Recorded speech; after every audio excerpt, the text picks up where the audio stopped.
Olá, tudo bem? Aqui é o Dr. Ubirajara Castro, eu sou cirurgião bucomaxilofacial e hoje nós vamos iniciar uma série de vídeos tirando as dúvidas mais frequentes dos pacientes em relação à sua cirurgia ortognática, ok? Bom, vamos explicar primeiro o que é a cirurgia ortognática, tá? E depois nos próximos vídeos nós vamos tirando algumas dúvidas aí em relação ao pré-operatório, ao pós-operatório, em relação à cirurgia mesmo propriamente dita, ok, pessoal?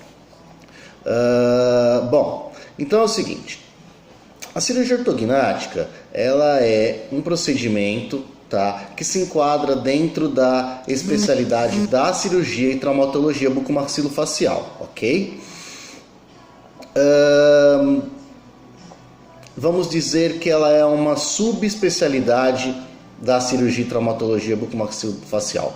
Por que eu digo isso? Porque nem todo cirurgião bucomaxilofacial realiza cirurgia ortognática, tá? Alguns profissionais eles se especializam mais aí na área da patologia, né, que são algumas doenças relacionadas aos maxilares, outros atuam mais na área da traumatologia, né, que é o atendimento, se especifica no atendimento daquelas pessoas que sofrem traumas de face, tá? Sejam elas por acidente, por agressão, tá? Enfim. Bom, mas hoje nós estamos aqui para falar da cirurgia ortognática, especificamente da sua cirurgia ortognática, ok?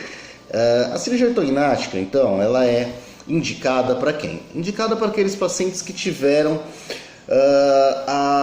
uma alteração, tá, no desenvolvimento e no crescimento dos ossos da face, tá? Em específico os maxilares, sejam eles a mandíbula e a maxila, tá? Maxilar inferior, maxilar superior. Bom, nós cirurgiões dentistas nós enquadramos os pacientes em 3 classificações: padrão tipo 1, tipo 2 e tipo 3. O tipo 1 é aquele que normalmente não necessita de uma cirurgia ortognática, ok? O tipo 2 é aquele paciente que ele tem o quê? Normalmente ele tem a mandíbula, tá, mais retruída, ou seja, a mandíbula ela é para trás, tá? Então fica o quê? Fica aquele paciente que, ao você olhar de perfil, tá, ele tem uma mandíbula curta, né? Ele não teve o crescimento da mandíbula acompanhando o crescimento da maxila. E em muitos desses casos, somente a ortodontia, o uso de aparelhos, não é possível resolver esse problema do paciente. Então nós fazemos o que? Nós associamos a cirurgia ortognática junto ao tratamento ortodôntico. Então o paciente ele vai iniciar numa ortodontia, vai haver um preparo aí dos dentes, tá? Ou seja, vai melhorar o alinhamento desses dentes na arcada para ele sofrer uma intervenção cirúrgica e depois finalizar com a ortodontia, ok? Legal, esse é o paciente padrão 2. Repetindo, queixo mais para trás, ok? Legal. E o padrão 3? O padrão 3 é o inverso, tá? Ou seja, aquele paciente que ele teve um crescimento da sua mandíbula, né? Ou em alguns casos também ele não teve o que? O crescimento da sua maxila, tá? Então o que acontece? A parte de baixo ela é mais para frente do que a parte de cima, ok? Porém, o que nós cirurgiões bucomaxilo nós avaliamos nos nossos pacientes?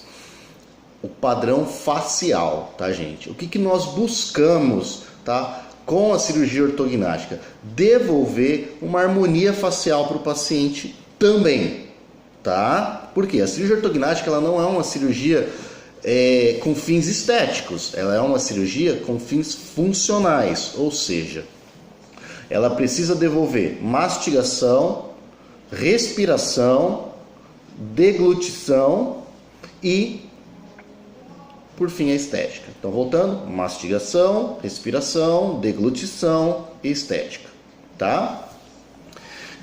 Então a cirurgia ortognática ela é indicada para esses tipos de pacientes, normalmente padrão 2 e padrão 3, tá? Mas existe paciente padrão 1 que necessita de cirurgia ortognática? Sim, tá? Também existe alguns, e aí nós vamos falar de um outro caso, que é o quê? Que são os excessos verticais, tá? E a deficiência vertical. Vamos resumir? Vamos lá, para vocês entenderem melhor.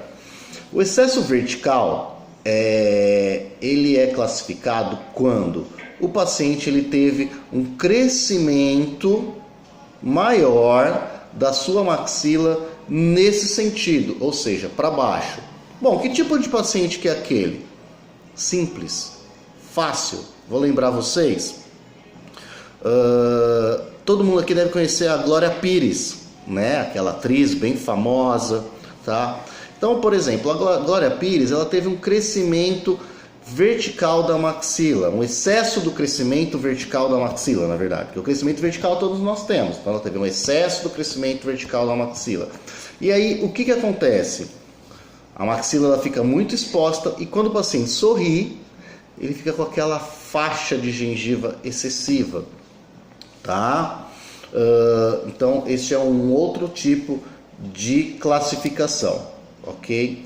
E a outra tipo de classificação dentro de um paciente que pode ser um tipo padrão facial 1, tá? Ou seja, ele é reto, tá? Ele não teve nem a parte de baixo mais para frente ou para trás. São aqueles pacientes que tiveram uma deficiência no crescimento vertical da maxila. Então vamos lá, por exemplo, são aqueles pacientes que ao sorrir não aparece dente, tá? O paciente tem dentes, tá? Mas quando ele sorri, quando ele conversa, os dentes não aparecem, tá? Os dentes não ficam aparentes.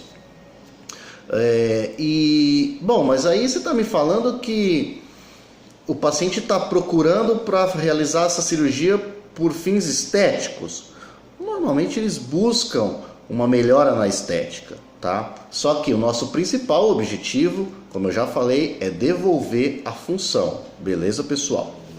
Bom, então vou falar de mais um outro caso onde nós indicamos a cirurgia ortognática, que são as assimetrias faciais, tá? Então a assimetria facial, como o próprio nome já diz, é a falta de simetria, tá? Ou seja, os dois lados eles não são simétricos, eles não são iguais, não são parecidos, tá? Então, seriam aqueles casos onde houve um crescimento maior de um lado e o outro não, tá? Ou o inverso, um lado cresceu menos e o outro cresceu normal. E aí o paciente tem aquele desvio, tá? Da face dele, dos ossos da face, tá? E que necessitam de correção cirúrgica, tá? Então, muitos casos nós não conseguimos resolver com aparelho, tá? Hoje em dia nós temos o uso do botox, dos preenchedores faciais, e muitos desses casos nós não conseguimos resolver somente com esses artifícios, tá? Nós precisamos do quê? Da cirurgia ortognática. Eu estou usando palavras bem simples, tá, pessoal? Que é para vocês entenderem, tá? Bom, então assim, o que eu tenho para falar para vocês? Que a cirurgia ortognática é uma cirurgia de fins funcionais, tá? Não é uma cirurgia que deve ser realizada somente por estética. Sim, um outro caso onde nós indicamos a cirurgia ortognática, alguns pacientes que têm problemas articulares, tá? Então, são também cirurgias funcionais. O paciente ele tem um problema articular devido a alguma alteração, tá? Muitas vezes ele está até satisfeito com a harmonia facial, tá? Mas o paciente ele tem muita dor, enxaqueca, estalo, e alguns desses casos nós também realizamos a cirurgia ortognática, ok? Eu acho que deu para esclarecer um pouquinho de dúvidas de vocês, tá? Estou aberto a responder todas as perguntas, tá? Eu gostaria muito que vocês deixassem aí nos comentários as suas dúvidas, as suas perguntas, que eu vou responder a todos, tá? Com o maior prazer. E esse é o nosso objetivo, tá? Trazer informações para vocês. Eu tenho visto aí muitas pessoas que têm dúvidas, tá? Sobre, será que eu preciso? Será que eu sou um padrão 1, eu sou um padrão 2, eu sou um padrão 3, ok? E eu acredito que esse canal possa ajudar vocês. Uma coisa muito importante que eu acho que toda a população deve saber é que 3 em cada 10 pessoas em todo o mundo necessitam de uma correção através da cirurgia ortognática.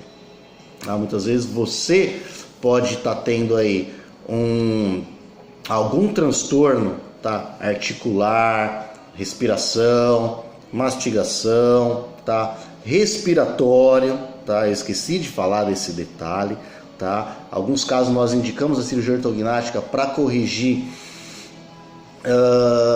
problemas respiratórios, como o problema do ronco e da apneia obstrutiva do sono, né? Que é aquele paciente que ao dormir ele dá aquela parada de respirar, não é só uma, ele dá várias paradas de respirar. Então a cirurgia ortognática também é indicada para esses casos. Ok, pessoal? Bom, fica aqui o meu abraço a todos e em breve vou estar gravando aí um outro vídeo tirando mais dúvidas de vocês, ok? Legal, obrigado aí a todos pela atenção. Tchau, tchau.